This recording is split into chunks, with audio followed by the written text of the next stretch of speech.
Hello friends, মিঠুর পাকশালায় আপনাদের সবাইকে স্বাগত। আজ আমি 1 কাপ চালের গুঁড়ো ও হাফ কাপ সুজি দিয়ে ভীষণ হেলদি ও টেস্টি একটা রেসিপি আপনাদের সাথে শেয়ার করছি। আজকের রেসিপিটা খুবই ঝটপট তৈরি হয়ে যায়, হাতে সময় কম থাকলে মাত্র 10 মিনিটের মধ্যে এটা রেডি হয়ে যাবে। তো দেখুন, সেজন্য একটা পাত্র নিয়েছি, তাতে 1 কাপ পরিমাণে চালের গুঁড়ো নিয়েছি, ওই সাথে হাফ কাপ পরিমাণে সুজি নিলাম, এরপর স্বাদ মতো লবণ দিয়েছি। তো লবণটা পুরো রেসিপিতে যতটা প্রয়োজন হবে একই সাথে লবণটা দিয়ে দিয়েছি। এরপর এখানে মেজারিং কাপ মেপে প্রথমে হাফ কাপ জল দিলাম, তারপর আবারও হাফ কাপ নিয়ে তার কিছুটা দিলাম, বাকিটা রেখে দিয়েছি। এরপর অল্প এই জলটা দিয়ে খুব ভালো করে মিশিয়ে নেব। এখানে একটা বেশ পুরো ঘনত্বের ব্যাটার রেডি করতে হবে, ব্যাটারটা একদমই পাতলা করলে চলবে না। তো ব্যাটারটাকে দেখুন এভাবে জল দিয়ে মেখে নিচ্ছি। তো যে হাফ কাপ পরিমাণে জল আবার নিয়েছিলাম সেটারে আবারও কিছুটা দিয়ে দিলাম, তারপর এটার সাথে মিশিয়ে নিচ্ছি। এইভাবে ক্রমাগত নাড়াচাড়া করে খুব সুন্দর একটা ব্যাটার এখানে রেডি করে নেব। তো দেখুন এখন এটা অনেকটাই ঘন আছে, আবারও জলটা দিয়ে দিচ্ছি। তো এখানে মোট 1 কাপ পরিমাণে জল আমি দিয়েছি। তো জলটা দিয়ে খুব ভালো করে এর সাথে মিশিয়ে নিচ্ছি। এইভাবে জলটা দিয়ে খুব ভালো করে একটা বেশ পুরো ব্যাটার মতো রেডি করে নেব, তারপর এখানে এটাকে রেস্টে রেখে দেবো। তো দেখুন এটা খুব ভালো করে মিশিয়ে নিয়েছি। যেহেতু সুজি দিয়েছি, সুজিটা দিলে এটা ভীষণই স্পঞ্জি মতো রেডি হবে, সেজন্য একটু সুজি দেওয়া প্রয়োজন। তো সুজিটা দেওয়ার পর এটা ভিজিয়ে রাখলে অনেকটাই ফুলেও যাবে, সেজন্য এটাকে রেস্টে 5 মিনিটের জন্য রেখে দেবো। তো দেখুন এখন সব কিছু খুব ভালো মতো মিশিয়ে নিয়েছি। তো ব্যাটারটা দেখতে পাচ্ছেন অনেকটাই ঘন আছে, এরকমই ঘন একটা ব্যাটার রাখতে হবে। তো এটাকে এরপর আমি ঢাকা দিয়ে রেখে দিলাম 5 মিনিটের জন্য। 5 মিনিট পর ঢাকাটা খুলে নিলাম। তো এখন দেখুন ব্যাটারটা খুব ভালো মতো সেট হয়ে গেছে। এরপর আমি এখানে কিছু সবজি নিয়ে নিচ্ছি। তো সবজির মধ্যে আমি এখানে নিয়ে নেব একটা বড় সাইজের টমেটো ছোটো টুকরো করে কেটেছি, একটা ছোট সাইজের গাজরকে ছোটো টুকরো করে কেটে নিয়েছি, ওই সাথে একটা বড় কাঁচা লঙ্কাও ছোটো টুকরো করে কেটে নিয়েছি। এরপরে এই সবজিগুলো এখানে দিয়ে দিচ্ছি। তো প্রথমে টমেটোটা দিয়ে দিলাম, তারপর গাজরটা দিয়ে দেবো এবং কাঁচা লঙ্কাটাও এর সাথে দিয়ে দেবো।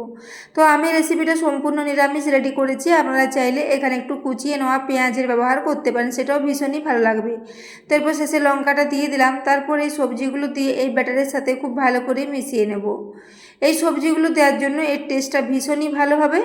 তো বন্ধুরা, আজকের রেসিপিটা কেমন লেগেছে কমেন্টে জানাতে ভুলবেন না, এবং রেসিপি যদি ভালো লেগে থাকে তাহলে অবশ্যই একটু বন্ধুদের সাথে শেয়ার করে দেবেন, এবং রেসিপি ভালো লাগলে একটা লাইক করতে ভুলবেন না। তো দেখুন সবজিগুলো দিয়ে খুব ভালো মতো ব্যাটারটা মিশিয়ে নিয়েছি। তো বন্ধুরা, কোনোদিন হাতে সময় কম থাকলে এবং ঝটপট কিছু বানিয়ে নিতে চাইলে এই রেসিপিটা অবশ্যই একবার ট্রাই করতে পারেন। তো এরপর দেখুন এখানে এক টুকরো আদা নিয়েছি, আদাটাকেও এর সাথে গ্রেট করে দিয়ে দিচ্ছি। তো আজকের রেসিপিটা খুবই কম মশলা কম উপকরণ দিয়ে রেডি হয়ে যাবে। এখানে আপনাদের বাড়িতে যা যা সবজি থাকবে তাই আপনারা ছোটো টুকরো করে এখানে মিশিয়ে নিতে পারেন। তো এরপর দেখুন আদাটা পুরো গ্রেট করে এর সাথে দিয়ে দিলাম, এর সাথেই দিয়ে দিচ্ছি হাফ টিস্পুন পরিমাণে গোটা জিরে। তারপর এখানে 1 চা চামচ পরিমাণে একটু কসুরি মেথিও দিয়ে দিলাম। তো কসুরি মেথির পরিবর্তে আপনারা কুচনো ধনে পাতার ব্যবহার করতে পারেন। এরপর এটাকে দিয়ে খুব ভালো করে মিশিয়ে নেব। তো এখানে আর কোনো মশলার দরকার হবে না, এই দুটো মশলা দিয়ে রেসিপিটা ভীষণ ভালো মতো রেডি হয়ে যাবে। তো সব কিছুর সাথে খুব ভালো মতো মিশিয়ে নিচ্ছি।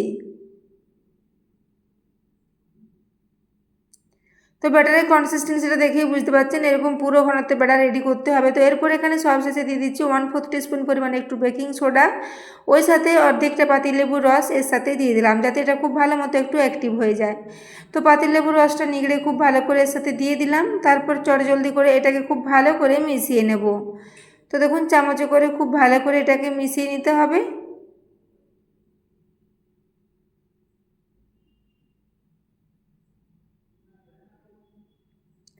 তো দেখুন ব্যাটারটা এখন খুব ভালো করে মিশিয়ে নিয়েছি, এটা এখন একদমই রেডি। তো ব্যাটারের কনসিস্টেন্সিটা দেখেই বুঝতে পারছেন এরকম একটা ঘন ব্যাটার রেডি করেছি। তো এখন এটা একদমই রেডি হয়ে গেছে। এদিকে গ্যাসে আমি একটা তাওয়া বসিয়ে দিয়েছি, তাওয়াটা এখন অনেকটাই গরম হয়ে এসেছে। এরপর এখানে তেল দিয়ে দিচ্ছি। তো প্রায় 2 চা চামচ পরিমাণে আমি এখানে সর্ষের তেল দিয়েছি। সর্ষের তেলে আজকে রেসিপিটা রেডি করব। আপনারা আপনাদের ইচ্ছে মতো যে কোনো তেল বাটার বা ঘি দিয়ে এটাকে ভেজে নিতে পারেন। তো দেখুন তাওয়ার চারিদিকে তেলটাকে খুব ভালো করে একটু মাখিয়ে নিচ্ছি। এইভাবে যখন তেলটা খুব ভালো মতো মাখানো হয়ে যাবে তখন ওই যে ব্যাটারটা রেডি করে রেখেছি সেই ব্যাটারটা এখানে নিয়ে নেবো। তো ব্যাটারটাকে দেওয়ার আগে আবারও একবার খুব ভালো করে মেখে নিলাম। এরপর এই চামচে করে 2 চামচ করে ব্যাটার দেবো আর এগুলোকে ছোট্ট ছোট প্যানকেকের মতো করে ছড়িয়ে নেব। তো বন্ধুরা আজকের এই হেলদি প্যানকেকের রেসিপিটা যদি ভালো লেগে থাকে তাহলে অবশ্যই চ্যানেলটি সাবস্ক্রাইব করে আমার পাশে থাকবেন এবং পাশে থাকা বেল আইকনটি অবশ্যই প্রেস করে রাখবেন, তাহলে আমি যে কোনো নোটিফিকেশানই ছাড়ি না কেন তো সবার আগে আপনার কাছে পৌঁছে যাবে। তো দেখুন এখানে একটা দিয়ে দিয়েছি, আবারও একটা একইভাবে এইখানে তাওয়াতে দিয়ে দিচ্ছি। এইভাবে ছোট ছোট প্যানকেকের মতো করে এগুলোকে ছড়িয়ে নেব। তো দেখুন এখানে আবারও একটা দিয়ে দিচ্ছি। এইভাবে তিনটে তিনটে করে 3 ব্যাচে করে এগুলোকে রেডি করে নেব। তো এরপর দেখুন তাওয়াটার চারিদিকে খুব ভালো করে একটু ছড়িয়ে সেট করে নিলাম।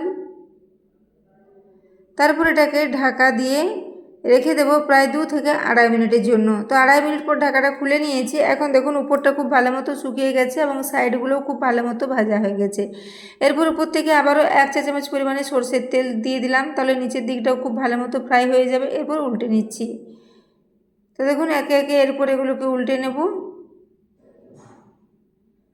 উল্টে নেওয়ার পর এগুলোকে ঢাকা দিয়ে আবার 2 মিনিটের জন্য একটু ভেজে নেব, যাতে দুদিকটাই খুব সুন্দর একটা লালচে কালার চলে আসে। তো এরপর এটাকে ঢাকা দিয়ে আবারও 2 মিনিটের জন্য রেখে দিয়েছিলাম। 2 মিনিট পর ঢাকাটা খুলে নিলাম। তো দেখুন এগুলো এখন অনেকটাই ফোলা ফোলা মতো রেডি হয়েছে, যেহেতু বেকিং সোডা দেওয়া আছে তাই এগুলো অনেকটাই ফোলা ফোলা এবং নরম মতো রেডি হবে। ভেতরটা ভীষণই স্পঞ্জি ও জালিদার মতো রেডি হবে। তো দেখুন এরপর এগুলোকে উল্টে নিলাম। তো এখন দেখুন দুদিকটাই খুব ভালো মতো ভাজা হয়ে গেছে। এরপর একটা একটা করে এগুলোকে প্লেটের মধ্যে তুলে নিচ্ছি। তো বন্ধুরা আজকের এই সহজ পদ্ধতির রেসিপিটা আপনাদের কেমন লেগেছে কমেন্টে জানাতে ভুলবেন না।